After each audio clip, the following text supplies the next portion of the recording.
You've probably heard me talking about this self-sufficient living skills bundle that's been going on. And I have been spending the last week flipping through so many of the incredible resources within this bundle. Now, I will say there's a lot. There's over 118 different ebooks and courses and lessons sharing incredible wisdom and knowledge with you so you can live off the land and you don't have to rely on this corrupt and broken system for everything for your family. Anyways, I wanted to share some of my favorite things. One, first off, is off-grid homeopathy. This course is loaded with so much incredible knowledge, talking about homeopathy for first aid, for colds and flu, how to make your own homeopathic remedies. Like, as an herbalist who loves to teach that stuff, that's pretty exciting to hear it in the homeopathy realm. There's also some incredible fermentation guides, so many other amazing herbal recipes and food recipes, and how to make your own sourdough bread, how to do your own organic gardening and canning of all of your foods. Really, there is so much. And yes, I know. I've talked about it a ton, but this entire bundle is only $50 right now until Sunday, March 24th. I'm sharing my herbal first aid skills, which is a course that's $47 on its own. I'm sharing recipes that I used when I got my products into REI for herbal first aid kits and so much more. You'll have to check it out. I'm serious. Like, you can absolutely change your life with this bundle. So there is a link in the show notes for you, and I hope you check it out. I hope you take advantage. Don't worry, you don't have to go through everything right away. You can access everything for up to a year. Once you're in the course or have the download, it's yours for life. It is a steal of a deal. Okay, self-sufficient living skills bundle in the links for you. Hello and welcome to the Herbalist Path, a podcast where you'll discover how to make your own herbal remedies at home so that you can take better care of yourself, better care of your family, and better care of our planet. I'm Mel. I'm a clinical herbalist, environmental educator, and mountain living mama with this crazy passion for teaching more mamas and their little loves how to use plants as medicine in a safe, effective, and tasty way so that there can be an herbalist in every home. Again, it's an absolute honor to have you on the journey down the herbalist path with me so that together we can make herbalism #spread like wildflowers. Well, hello and happy springtime to you. And thank you so much for listening to another episode of the Herbalist Path. I really, really appreciate that. And right now, I don't know if you know this, but I live in Oregon. I'm up in the foothills of Mount Hood, which is a total blessing. It's absolutely beautiful, but it's also April and we're still getting snow and rain. And I want nothing more than sunshine and spring and playing in my garden and all of the glorious things that I know are just right around the corner. But anyways, even though I don't have that sunshine, I have been walking out along the trail, walking my dogs along the river, and I'm starting to see some of my favorite spring greens popping up and spring weeds, as many may refer to them as. So I figured that today in this episode, I would talk about medicinal weeds and herbs that are great for spring cleaning. Yes, spring cleaning your house is really nice, but I'm talking right now about spring cleaning your body and your kiddos' bodies too. So truth is, after a winter of eating really heavy foods and probably way too much sugar, giving your body just a bit of extra spring pep or love can really go a long, long, long way in all kinds of ways. And the other great bonus other than the many that we're about to talk about, is that it can be really easy and really affordable. Because, like I said, I'm walking by a lot of these plants on the trail out by the river behind my house. So, anyways, let's talk about some of these herbs, or maybe they're weeds, that will do a great job of supporting your liver and helping it with its powerful detoxifying ways. They'll support the lymphatic system, and really, as you're about to hear, they're going to support the entire body. So I wanted to start out with the one that I'm seeing the most on my trail right now, just barely starting to pop up. Like there's maybe an inch high, but this plant is so much fun to gather. It's called Cleavers, or Gallium aperine, though there's a lot of other galliums out there that you could use as well, but that's the one I know the most. And I say they're really, really fun to harvest because they are. I love to harvest them with kids because they're like these whorls of leaves that grow up relatively tall, and they have these little hairs on them that act very similarly almost to Velcro. So like if you were to harvest a bunch of cleavers and take them and you have your kiddo with them, take your cleavers and throw them at your kid. Like just throw them at your kid, and it's going to stick on their clothes, on their hair, and not stick to the point that you're like, oh my gosh, this is sticky, ooey gooey, but like stick like it's not going to fall down, which is, it's fun. Like it's a blast to share that kind of nature wonder with kiddos. I love it. I nerd out on it. If you haven't gathered that from listening to this show, it's a fun party trick too. So if you want to share it with your adult friends, you absolutely should. And then you should share why they should also fall in love with cleavers.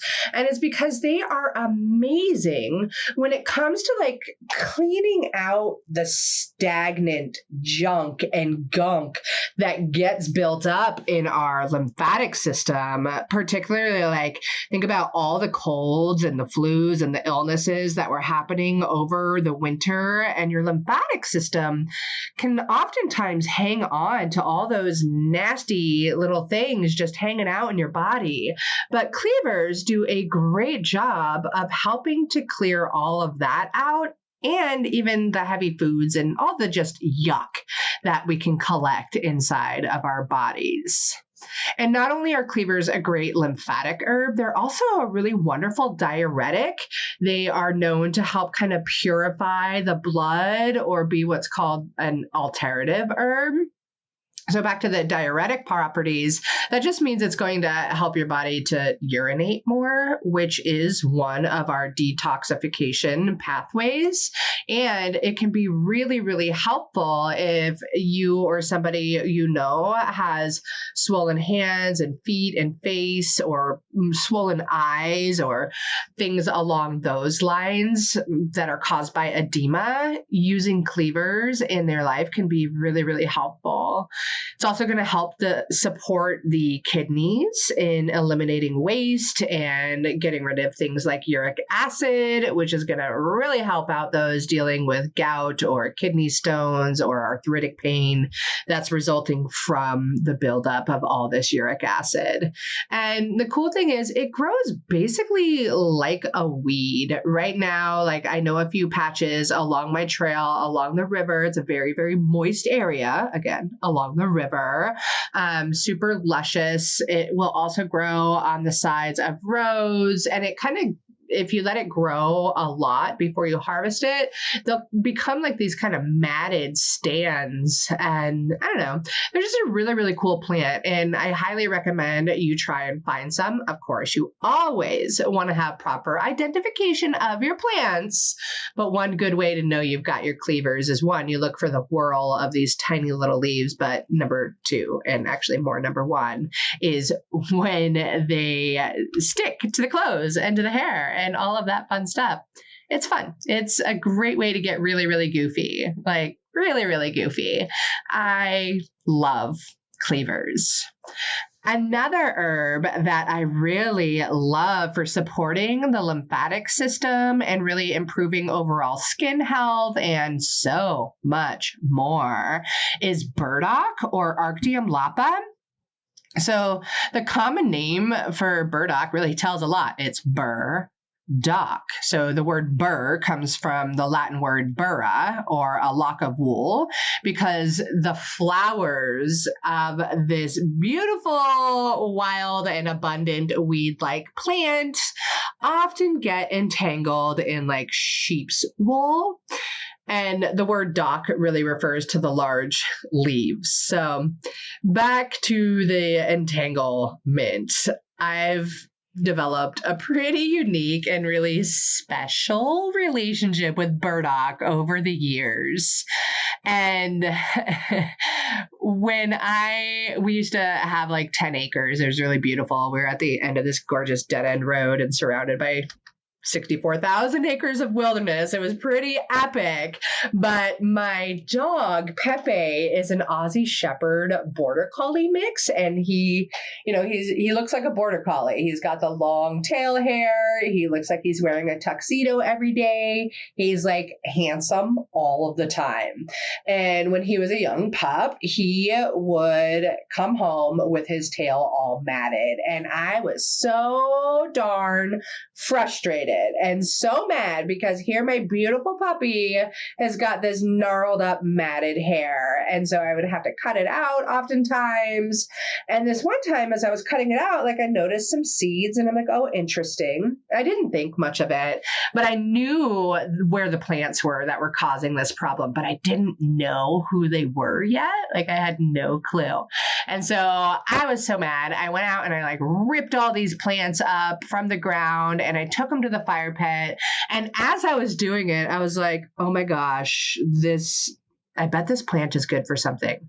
I bet this plant is good for something. Yet I am so mad at this plant right now for ruining my dog's beautiful hair. And I proceeded to go ahead and burn those plants. And a few months later, I was on another herbalist website and I saw this picture of a hand with a seed in it. And it was the same seed I saw from those clusters I had removed from my dog's tail hair. And indeed, it was burdock. And that is my first true introduction to burdock and the plant itself. So I thought it was funny that like the plant was literally like, hey, yo, I'm good medicine. Why are you being so mean to me? And I'm like, you made my dog funny looking and ruined his tail hair. Anyways, if you listen to the plants, they will teach you. So why is burdock such good medicine? I mean, really, there are tons and tons and tons of reasons. I primarily use the root for medicine, especially for what we're talking about today. Though there's definitely good medicine in the seeds and the leaf, just the seeds, the burrs on the burdock. I believe that's where Velcro was actually invented from because it is so darn sticky, which is crazy and weird to think like the Cleavers stick in a different way than burdock sticks, but they're both such great cleansing herbs. I wonder if there's something to that. I don't know, but I may investigate throughout the rest of my life. Anyways, I do love the root, and the root is either harvested in the fall of the first year of its growth, or you could, if you know where burdock was, you could harvest the root in the second year of its growth in the springtime. So like right now, but then after that, it gets like pretty woody and fibrous and is no longer going to be very tasty. But anyways, if you have burdock around, do be attentive to it and also know that its seeds do love to spread far and wide. So that can chap some people's hide, especially if they have sheep or horses or beautiful border collies or anything like that. And good news is you don't have to go through that process all the time. You can often find burdock root in some specialty grocery stores. Sometimes it might be called gobo root, like Gobo. And it's in there in the produce aisle with all kinds of other cool roots like horseradish or ginger or turmeric, which are rhizomes, but you can find them there because they're really also a great food. They're super nutritious. So you can find calcium, fiber, chromium, magnesium, phosphorus, potassium, zinc, vitamins A, vitamin C, and a lot of other great essential vitamins and minerals that I'm probably missing right now. But again, it's a great food. So do try and get more burdock root into your life. It's also really great for gut health. So it's loaded with inulin, which is this soluble fiber that doesn't get digested in your large intestines. Instead, as it's cruising on through, it begins the fermentation process. And then your good gut bugs, good gut bacteria or microflora, whatever you want to call it, actually love inulin and they feed off of it, which is fantastic. So it's a great prebiotic getting into your system and helping you feel healthy and light and free for spring. And then another reason I love the root is because it does also have some gentle liver cleansing properties. It's going to help the liver to break down fats and proteins in your body. And because it's so amazing for detoxifying the liver, it's also truly amazing to help with various skin conditions. So things like eczema or psoriasis, acne, boils, those kinds of things, you could probably find a lot of value in the burdock plant. It's really easy to incorporate it into your diet. Like you can add it to soups, you can add it to stews, you can add it to stir fries, you can roast the root and do like a roasted burdock and dandelion root coffee substitute if you want. Really, there's so many ways that you can use this plant as medicine. I highly recommend you check it out. And speaking of the dandelion, let's talk a little bit about why this amazing weed is going to be so good for you and just getting the body nice and flowing and releasing the toxins and yuck from the body and just making you feel light and fresh and alive and ready for spring. So there's a lot of ways that you can use dandelion as medicine. So one of the things I love is to use the leaves. They are a really wonderful bitter tonic. So bitter, actually, it's a taste, right? So we think of bitter things, and in our society, we don't like it because we're so addicted to sugar. But bitter with these herbs and the taste is actually really beneficial. So it stimulates this response from your taste buds that are on the back of your tongue, and they send a message to your central nervous system, which then sends this message to your gut to release this very important digestive hormone called gastrin. It's also going to help the pancreas to produce enzymes for healthier digestion, helps produce that bile from the liver, and ultimately it just helps the intestines to move your food through your digestive tract. It'll help stimulate your appetite. It will basically help with a lot of different digestive health issues that are due to allergens and help to regulate your blood sugar and insulin and glucagon and all kinds of amazing things. Plus, the leaves are loaded with vitamins and minerals. So it's got calcium, chromium, iron, magnesium, protein, and a whole lot more. Dandelion leaves are also loaded with beta carotene and vitamins A and C and D and zinc as well. So there is just a whole lot going on in the leaf of dandelion or Taraxacum officinale. And I know that there's a lot of dandelion lookalikes out there. I see people post all the time, oh, I got dandelion, but it's definitely not dandelion. So there's some ways that you can really tell you do have dandelion. So number one, the leaves are the easiest way for me to tell. They're super duper deeply toothed and hairless, and they have like this rosette pattern at the ground level. And if you want to think about it, dandelion, you can call it Dandelion or the tooth of the lion, because those leaves are so sharply toothed, it looks like lion's teeth. The other thing is the flower stem, the stem of the dandelion flower is hollow.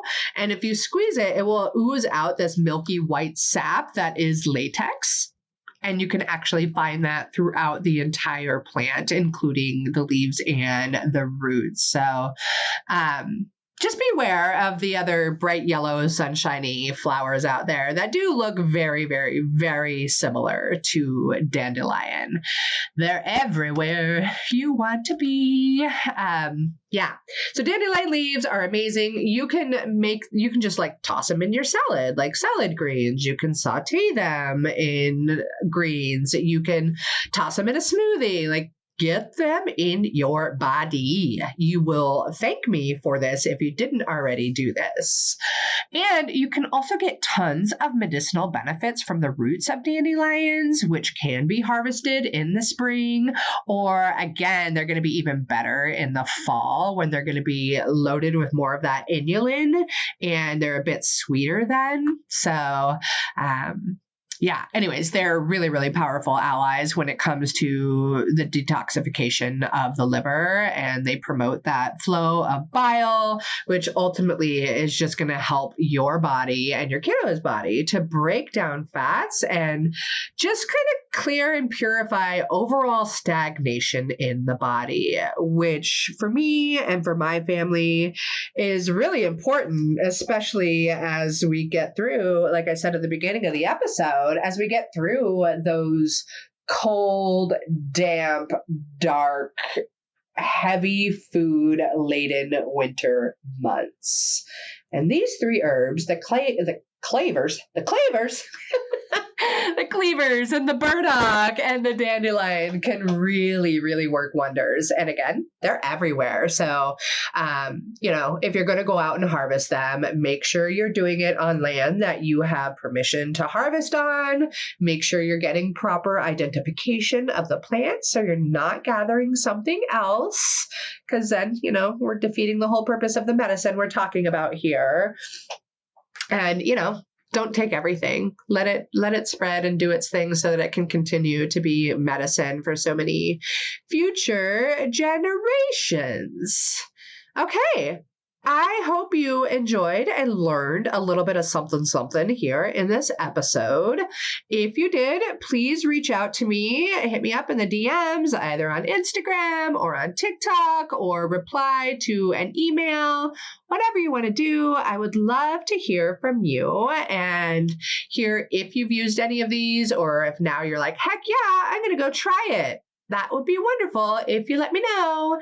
And thanks again for tuning in. If you do love the show, please share it with your friends so we can make herbalism spread like wildflowers, and so more people get the benefits of this epic plant medicine. And if you want to leave me a review, I would so greatly appreciate it. Thank you so much, and happy spring cleaning!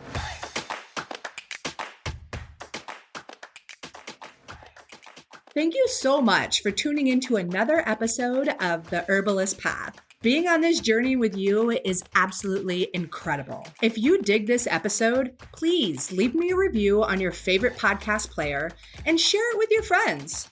so that together we can make herbalism #spread like wildflowers. On another note, I must mention that while I know you're getting some good info here, it's important to remember that this podcast is purely for entertainment and educational purposes and is not intended to be a substitute for medical treatment. While the information in this podcast is absolutely relevant, herbs work differently for each person and each condition. That's why I recommend you work with a qualified practitioner, whether that be another herbalist, a naturopath, or your doctor. So thank you again. I am truly honored that you're tuning into these episodes and on the path with me to make sure that there's an herbalist in every home again. Don't forget to share this episode with your friends so that we can make herbalism #spread like wildflowers.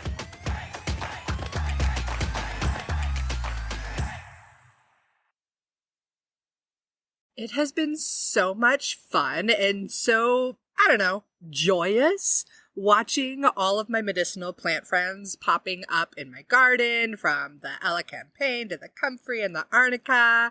I love seeing these friends pop up.